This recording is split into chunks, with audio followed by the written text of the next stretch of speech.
한 주간의 여론조사 결과 그 뚜껑을 열어보는 시간 이택수의 여론. 오늘도 리얼미터 이택수 대표 나오셨어요. 어서 오십시오. 네, 안녕하세요. 힘드시죠? 네. 요즘 여론조사 기관에 근무하시는 분들은 다 정말 초긴장하고 사실 것 같아요. 하루하루. 그렇습니다. 공정하게 조사를 하려고 노력을 함에도 불구하고 예, 여러 가지 문제 제기를 하는 곳들이 있기 때문에 예. 항상 긴장의 연속이라고 할 수 있죠. 그래요. 이제 한 19일 남았습니다. 대선까지 잘 참아가시고 네. 공정하게 진행해 주시고 네. 어제 대선 주자들의 TV 토론 보셨죠? 네, 맞습니다. 지금 문자 많이 들어오는데 네. 이제 스탠딩 토론을 할 이유가 있었는가 없었는가 여기에 대해서 여러분들의 의견이 있고 또 7749 이석환님 같은 경우에는 탁자보다 의자가 필요했던 토론이다 이런 얘기도 나오고 네. 하여튼 다양한 얘기들이 나와요. 이 TV 토론이 대선 결과에는 얼마나 영향을 주는지 이거 여론조사 혹시 된 게 있어요?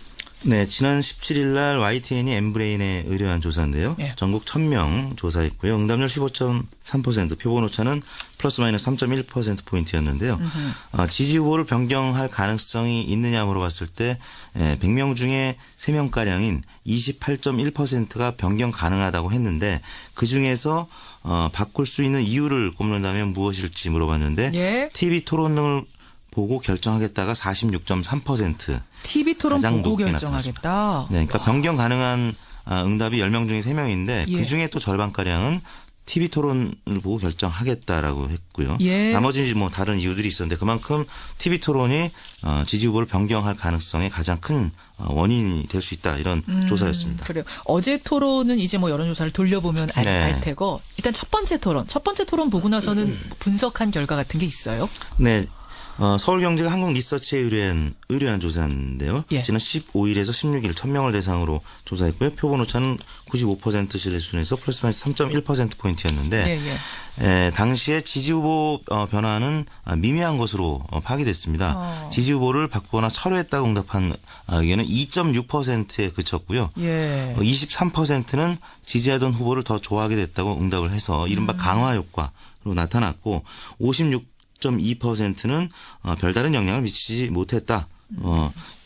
10명 중에 5명 이상이 그렇게 응답을 했죠. 재밌네요. 그리고 바꿨다는 사람은 2.6이고 그냥 원래 내가 A 후보를 지지했는데 보고 나니까 더 지지하게 된다라는 네. 사람이 많아요. 네네. 아하. 그리고 15%는 아직은 지지 후보를 바꾸거나 철회할 생각은 없다라고 했는데 아직의 방점이 있기 때문에 예. 대략 15%는 지지 후보를 변경할 가능성이 있다. 앞서 소개한 조사와 비슷한 맥락으로 나타났습니다. 어제 시청률 제가 또 말씀드리지만 굉장히 높았습니다. 네. 아까 24.6이었습니까? 26.4였습니까? 그리고 이제 다시 보기도 많이들 많이 보죠. 보실 그리고 인터넷으로 혹은 유튜브로 본 사람들까지는 시청률에 반영이 안 될 수 있기 예, 때문에 예. 10명 중에 3, 4명까지는 봤다고 해야 되겠죠. 26.4였습니다. 어제 10시부터 12시까지 생방송이었는데 이렇게들 많이 보셨어요. 분명히 영향을 미칠 것 같아요. 이거 다음 주에 한번 조사 우리 해보도록 하죠. 네. 자, 이번 주 대선 후보 지지율 어떤 변화가 있는지 추이 한번 살펴보겠습니다. 어떻게 나왔나요? 네, 저희가 CBS의 의뢰로 전화 면접과 자동응답 방식, 전화 면접 55%, 자동응답 45% 혼용이었고요. 무선 90%, 유선 10%, 표본 오차는 95% 신뢰 수준에 플러스 마이너스 3.1%포인트였고요. 응답률은 예. 15.3%였습니다. 잠깐만요. 이틀 전에 조사해서 어제 발표한 내용인데요. 그 지난주에 이택수 대표가 저한테 네. 그러셨잖아요. 무선 유선 비율을 잘 봐라. 네. 이게 굉장히 중요하다. 네. 근데 우리 리얼미터 같은 경우에는 무선 90을 하셨네요. 여기엔 그렇습니다. 어떤 의미가 담겨 있습니까? 무선 90? 최근 들어서 유선전화 사용률이 급격히 줄어서 예. 대략 20% 안팎으로 전망을 하는데요. 그렇기 때문에 유선전화 비율을 너무 많이 반영을 하면 보수적인 응답이 잡힐 수 있기 때문에 그리고 또 지난 총선 때 예. 그런 학습 효과가 있었기 때문에 대략 80% 이상 90%까지 반영하는 여론조사가 현실을 더 반영할 수 있지 않겠느냐라는 추론을 하는 것이고요. 그렇군요. 총선 때 그러면 네. 그 총선 여론조사 쭉 놓고 나중에 결과 나온 거 놓고 비교를 해보니까 네. 무선을 많이 쓴 것일수록 더 좀 그렇습니다. 맞았더라. 저희가 이제 지난 총선 때 지역구 조사에서는 특히 무선을 사용하지 못했기 때문에 예. 여당 과대 예측의 근본 원인이 됐었고요. 또 중요한 것이 사실 한 번 더 지적하고 싶은 것이 융선 비율 외에도 예. 이제 질문 방식인데 그저께 발표된 여론조사 중에 박빙으로 나온 여론조사가 있었습니다. 예, 대부분 예. 5% 혹은 10% 차이였는데 박빙으로 나온 조사를 보니까 설문지가 예. 이름만 불러주고 정당명이 불러지지 않은 조사였었어요. 그래요? 대체로 정당명을 불러주면 더불어민주당 문재인 또 국민의당 안철수 이렇게 불러주게 되는데 예. 사람 이름만 불러주면 격차가 굉장히 줄어드는 것으로 나오거든요. 가급적이면 이제 투표 용지에 정당명까지 포함이 돼서 인쇄가 되기 때문에 비슷한 유형으로 조사를 해야 된다고 생각합니다. 알겠습니다. 리얼미터 조사는 무선이 90%고요. 정당면과 이름을 같이 넣어서 다자 조사하신 거죠. 자, 어떻게 나왔습니까? 문재인 더불어민주당 후보가 43.8%로 나타났고요. 국민의당 안철수 후보가 32.3%, 자유한국당 홍준표 후보가 10.2%, 예. 심상정 정의당 후보가 4.2%, 바른정당 유승민 후보가 3.2%로 나타났습니다. 문재인 43.8, 안철수 32.3, 홍준표 10.2, 심상정 4.2, 유승민 3.2. 요 지난주하고 비교하면 어떻게 흐름이 달라졌나요? 문재인 후보는 소폭 상승했고 안철수 후보가 중폭 정도 하락한 것 같습니다. 지난주에 어떻게 나왔었죠? 안철수 후보가? 지난주 저희가 이제 지방신문 7개사와 조사한 예. 비슷한 형태의 조사에서는 예. 문재인 42.6, 안철수 37.2였는데 안철수 후보가 한 5%포인트가량 빠졌고요. 예. 문재인 후보는 1.2%포인트 올랐는데 문 후보는 거의 그 비슷한데 안 후보가 좀 떨어졌어요. 그 요 표가 어디로 갔습니까? 홍준표 후보가 소폭 올라서 모처럼 두 자릿수로 10%포인트 이상 나타났고요. 그러네요. 그다음에 심상정 유승민 후보도 TV토를 하면서 크진 않지만 예. 1, 2%포인트가량 지지율이 오른 것으로 나타났습니다. 결국 첫 번째 TV 토론 후에 출렁임이 좀 있는 거군요. 그동안에 이제 언론 보도량이 노출량이 적었던 군수 후보 이 3명, 예. 지지율이 낮았던 3명 후보가 TV 토론에 동등한 시간 배분을 받고 예. 토론 임하다 보니까 언론 보도량이 늘어났죠. 그래서 세 후보가 지지율이 소폭 올랐고 예. 5%포인트가량 안철수 후보가 빠졌는데 어제 발표된 두 군데 조사가 더 있었는데 예. 비슷한 양상을 나타냈습니다. 다 비슷하게 나왔어요. 네. 자, 지역별 연령별로 한번 특이점 좀 찾아볼까요?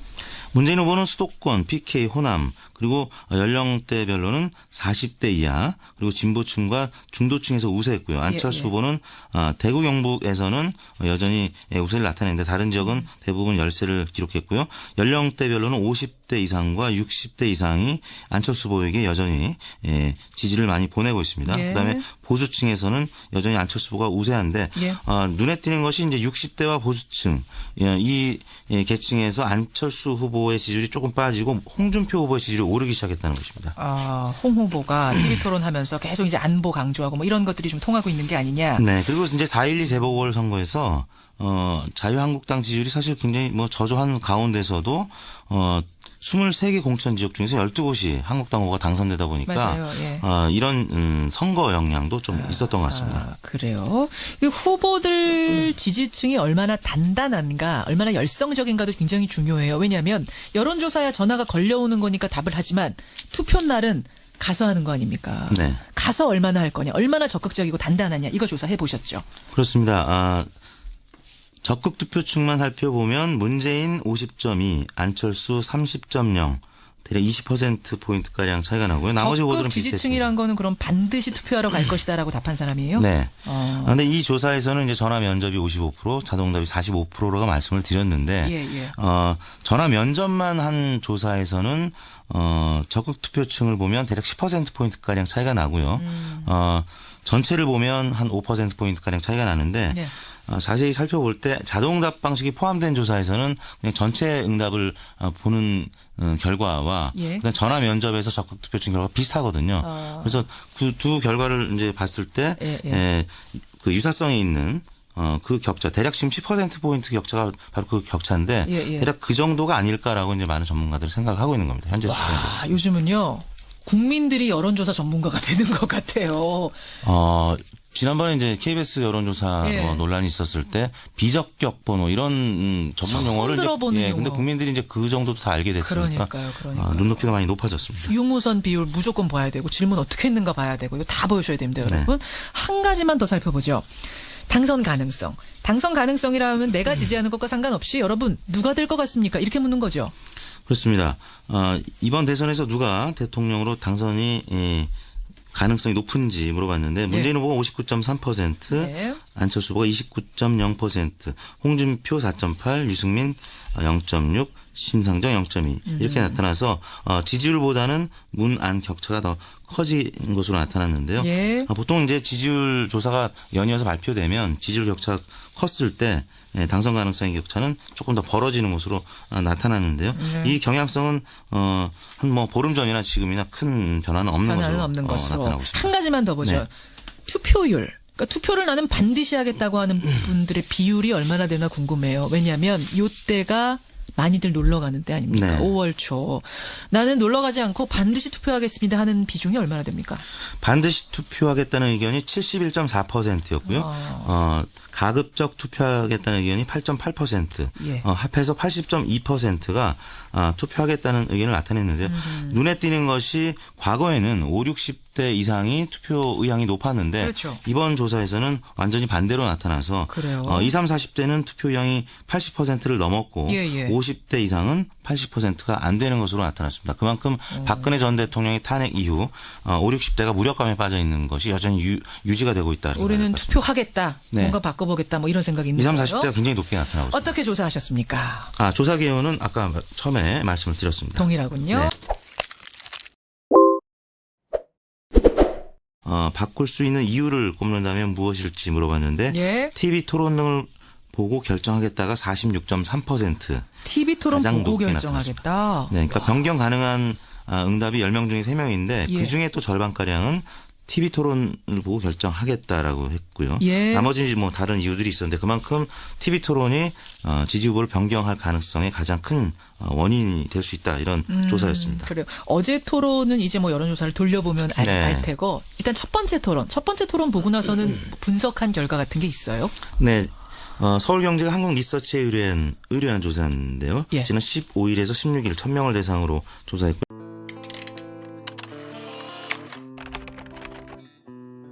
한 주간의 여론조사 결과 그 뚜껑을 열어보는 시간 이택수의 여론. 오늘도 리얼미터 이택수 대표 나오셨어요. 어서 오십시오. 네, 안녕하세요. 힘드시죠? 네. 요즘 여론조사 기관에 근무하시는 분들은 다 정말 초긴장하고 사실 것 같아요. 하루하루. 그렇습니다. 공정하게 조사를 하려고 노력을 함에도 불구하고 예, 여러 가지 문제 제기를 하는 곳들이 있기 때문에 예. 항상 긴장의 연속이라고 할 수 있죠. 그래요. 이제 한 19일 남았습니다. 대선까지 잘 참아가시고 네. 공정하게 진행해 주시고 네. 어제 대선 주자들의 TV 토론 보셨죠? 네, 맞습니다. 지금 문자 많이 들어오는데 네. 이제 스탠딩 토론을 할 이유가 있었는가 없었는가 여기에 대해서 여러분들의 의견이 있고 또 7749 이석환님 같은 경우에는 탁자보다 의자가 필요했던 토론이다 이런 얘기도 나오고 네. 하여튼 다양한 얘기들이 나와요. 이 TV 토론이 대선 결과에는 얼마나 영향을 주는지 이거 여론조사 혹시 된 게 있어요? 네, 지난 17일 날 YTN이 엠브레인에 의뢰한 조사인데요. 예. 전국 1000명 조사했고요. 응답률 15.3%, 표본 오차는 플러스 마이너스 3.1%포인트였는데요. 지지 후보를 변경할 가능성이 있느냐 물어봤을 때 100명 중에 3명가량인 28.1%가 변경 가능하다고 했는데 그중에서 표본 오차는 95% 시대 수준에서 플러스 마이너스 3.1%포인트였는데 당시에 지지 후보 변화는 미미한 것으로 파악됐습니다. 지지 후보를 바꾸거나 철회했다고 응답한 의견은 2.6%에 그쳤고요. 예. 23%는 지지하던 후보를 더 좋아하게 됐다고 응답을 해서 이른바 강화 효과로 나타났고 56.2%는 별다른 영향을 미치지 못했다. 10명 중에 5명 이상이 그렇게 응답을 했죠. 재밌네요. 그러니까 그리고 바꿨다는 사람은 2.6이고 그냥 원래 내가 A 후보를 지지했는데 보고 나니까 더 지지하게 된다라는 네. 사람이 많아요. 네네. 아하. 그리고 15%는 아직은 지지 후보를 바꾸거나 철회할 생각은 없다라고 했는데 아직의 방점이 있기 때문에 예, 예. 대략 15%는 지지 후보를 변경할 가능성이 있다. 앞서 소개한 조사와 비슷한 맥락으로 나타났습니다. 어제 시청률 제가 또 말씀드리지만 굉장히 높았습니다. 네. 아까 24.6이었습니까? 26.4였습니까? 그리고 이제 다시 보기도 많이들 많이 보죠. 보실 그리고 인터넷으로 혹은 유튜브로 본 사람들까지는 시청률에 반영이 안 될 수 있기 예, 때문에 예. 10명 중에 3, 4명까지는 봤다고 해야 되겠죠. 26.4였습니다. 어제 10시부터 12시까지 생방송이었는데 이렇게들 많이 보셨어요. 분명히 영향을 미칠 것 같아요. 이거 다음 주에 한번 조사 우리 해보도록 하죠. 네. 자, 이번 주 대선 후보 지지율 어떤 변화가 있는지 추이 한번 살펴보겠습니다. 어떻게 나왔나요? 네, 저희가